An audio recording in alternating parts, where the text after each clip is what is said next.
হরলিক্সটাকে এত যত্ন করে রেখে দিয়েছো? এত যত্ন করে রেখেছো কেন? ঠান্ডা মাথা কিছু হবে বলে ঠাকুমা যত্ন করে রেখে দিয়েছি। ঝোলার ভিতরে ভরে, এই ঝোলাটা আবার ওর মধ্যে ভরা।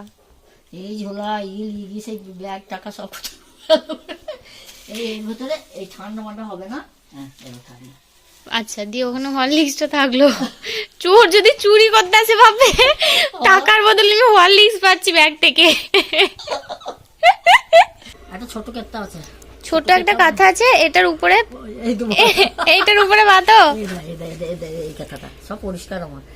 এইটা এইটা পাতি, বালিশটা এখান দিয়ে, আর এইটা এইটার উপর পাতি, ওই কাঁথাটার উপরে এইটা পাতি দিয়ে পাঁচ বালিশটা এই সোজা দিয়ে এর উপর দিয়ে পা দিই, একটু পায়ে যন্ত্রণা করে পায়ে, বুঝেছিস? এইটা আর দিয়ে সকালবেলায় এটা ঢাকা দিয়ে রাখি। এইটা